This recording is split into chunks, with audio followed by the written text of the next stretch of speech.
al-Assad stresses during his meeting with al-Ibrahimi that the success of any political action depends upon stopping the support of terrorist groups and putting pressure on the countries financing them.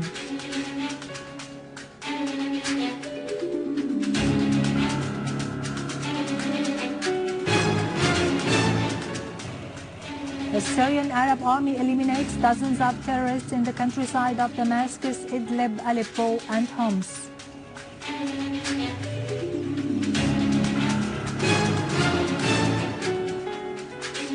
Hundreds of citizens in al-Moadamiyeh were evacuated into safe centers after being held under siege by armed terrorist groups.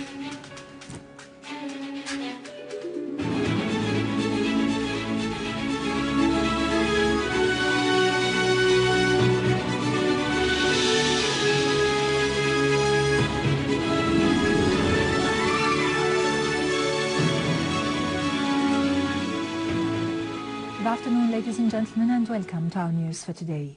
President Bashar al-Assad today received Lakhdar al-Ibrahimi, the UN Secretary General's special representative, and the delegation accompanying him. President al-Assad was briefed by Mr. al-Ibrahimi on the latter's tour of a number of countries in the region within the framework of the current preparations for the convention of the International Conference in Geneva. President al-Assad affirmed that the success of any political solution depends on halting the support offered to the terrorist groups and pressuring the states that sponsor such groups and facilitate the entrance of terrorists and mercenaries into Syria and present to them funds, weapons and all forms of logistic support. His Excellency pointed out that this would represent the most important step towards creating the appropriate circumstances for dialogue and setting the necessary clear mechanisms to realize the aspired for objectives from such dialogue. President al-Assad said the Syrian people are the only side authorized to delineate Syria's future, and any solution that may be reached or agreed upon must win the approval of the Syrians and reflect their desire away from foreign interventions. On his part, Mr. al-Ibrahimi talked about the efforts exerted for the convention of the Geneva Conference, adding that they focus on providing the Syrians with ways to meet and agree on a solution to solve the crisis as soon as possible and outline an initial visualization of Syria's future. Head of the International Relations Committee at the Russian Federal Council, Mikhail Magilov, has affirmed that the decree of general pardon issued by President al-Assad yesterday contributes in an earnest way to settling the situation in Syria. Magilov said the Syrian leadership has implemented its program on time, adding that the Russian proposal to dismantle the chemical weapons has removed the danger of the so-called red lines, which the West had considered as a pretext for carrying out a military strike against Syria. Moreover, Magilov added the Western leaders were denied internal support in their own countries for their schemes against Syria. He said preparations are underway for the Geneva II conference, which is particularly important because the extremist terrorist groups have refrained from participating therein. Syria's permanent representative to the UN, Dr. Bashar al-Jafari, has reiterated Syria's condemnation of the coercive measures imposed by the USA and the European Union on the Syrian people, branding such measures as a flagrant violation of the principles of international law.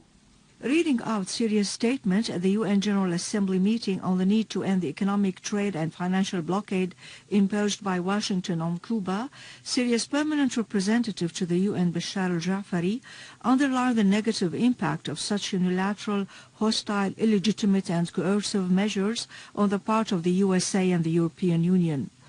Al-Jafari stressed Syria's full support for the Cuban government and friendly people in the face of the unjust American blockade. The siege imposed on Cuba for many decades, Dr. Al-Jafari said, has formed an unacceptable precedent that contravenes international law.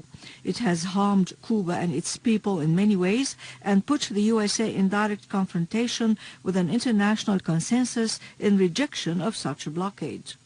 Al-Jafari pointed out that the unilateral coercive measures imposed by the USA and the European Union represent a flagrant violation of international law, a tool to strengthen Western hegemony on other states and peoples, and a means of political and economic coercion. Its aims, Dr. Al-Jafari warned, at affecting the independent political national decision-making and interfering in the internal affairs of the UN member states in a way that runs counter to the provisions of the UN Charter. Dr. Al-Jafari stressed that such measures reflect the policy of collective punishment pursued by those states, affirming that such measures would only ignite anti-West feelings.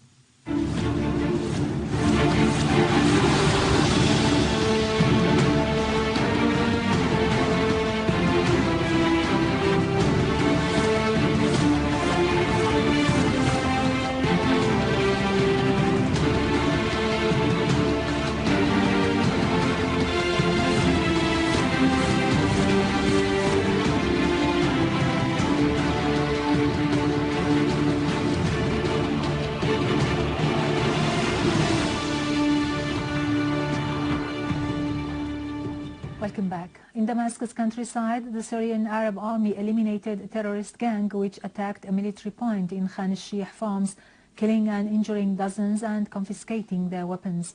The army also targeted terrorist gangs east of Deir Atiyeh, south of Yabrud, north of al-Nabak, south of al-Nasiriyah, and west of al-Sarkha, destroying their weapons, including a mortar gun, south of al-Sharif Mosque in Adra al-Balad.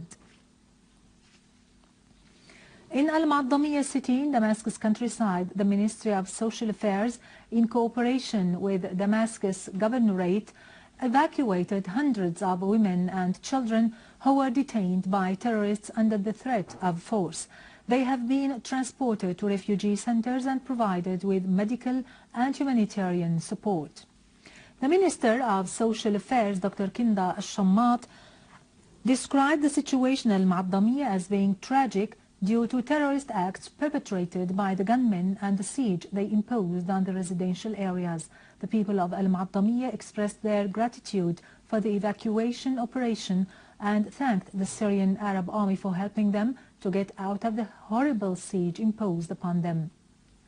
They described the situation as being very tragic due to the lack of food and medicine. In Homs, a terrorist gang attacked the village of Shallouh in Tel Kalakh countryside, committing a massacre in which 13 citizens were killed. In Aleppo countryside, the Syrian Arab army confronted an armed terrorist group which tried to attack the cities of Nubul and al-Zahra and foiled an infiltration attempt into Salah ad-Din neighborhood. Syrian Arab army units destroyed terrorist gatherings and confiscated their weapons north of Al-Ramoun, Al-Sfera and the central prison surroundings. In Idlib suburbs, the Syrian Arab army has eliminated terrorist groups linked to the so-called Ahrar al-Sham and Al-Abbas brigade in Jabal al-Arba'in in Ariha. Among the killed, the deputy leader of the so-called Al-Abbas brigade, Yahya Abu al-Munzir, as well as Muhammad Jnaid and Mahmoud Abu al-Munzir were identified. The Syrian Arab army also killed 10 terrorists and injured others west of the city of Idlib. It destroyed 2 vehicles loaded with weapons and ammunition. On the other hand, several terrorists were killed or injured during clashes between 2 terrorist groups, which caused the explosion of 4 tanks filled with stolen diesel in Ma'arrat al-Nasan near Taftanaz.